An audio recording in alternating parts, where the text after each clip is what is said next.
We've all been in a conversation with someone, and then your conversation partner suddenly goes silent.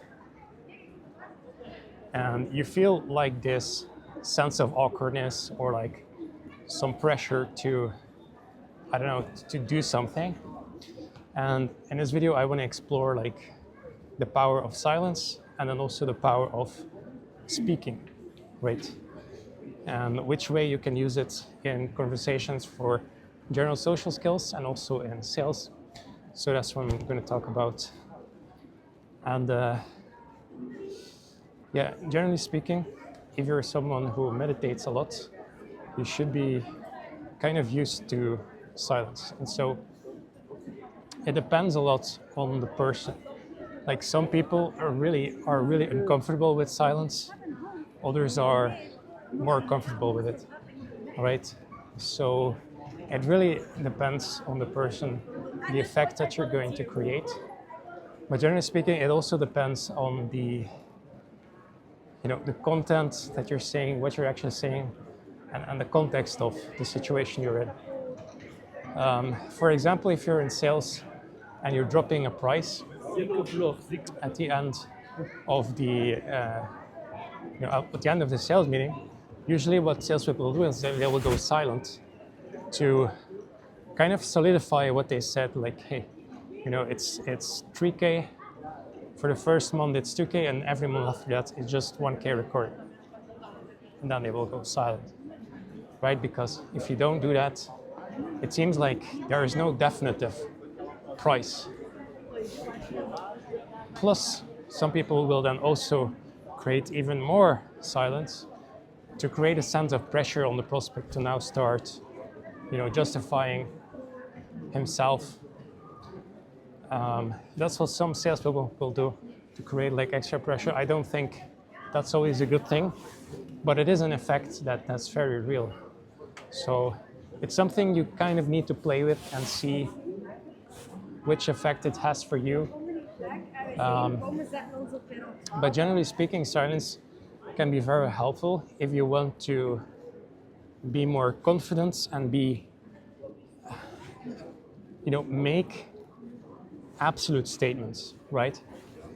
If you want to make a statement that you're like, well, it's like this, there's a natural silence at the end of that. You speak down and then silence at the end of it, and this creates more statements with certainty. It creates more confidence, creates more trust in what you're saying, at least. So that's something that's very important, especially if you want to convey certain benefits or you just want to convey the way things are very clearly. Then you'll need to use that to make certain points just more clear.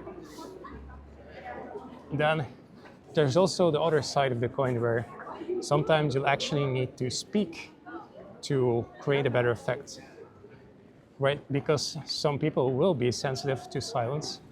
So then if you go in and you're just silent and you don't say anything, they will feel a little bit creeped out. Like this happens a lot with girls. Like if you go there and like they're alone and you don't say anything, a lot of them will just kind of get creeped out. So it's good that you kind of like make some noise or whatever, show that you're there just to make them feel comfortable. But it depends on the person. Some people are comfortable with that, others are not. So it's really something you need to kind of sense. How is the person reacting to that? But it also depends on the context. Obviously, you can't sell a product if you don't speak words, right? So you can't achieve much if you don't speak, if you don't have content at the end of the day. But in some situations, like if you're just trying to connect with someone, you don't always need words. You can just feel things out, be silent. And then there's a lot of different nuances that can happen within a moment of silence. And when you're talking about connecting, we're talking about creating an experience, that's often something you feel out. You calibrate and you feel out, and you create a certain energy and a certain link. That's very, it's very hard to put this into words, but that's how I would describe it. So, yeah, man, sometimes you'll need to use silence.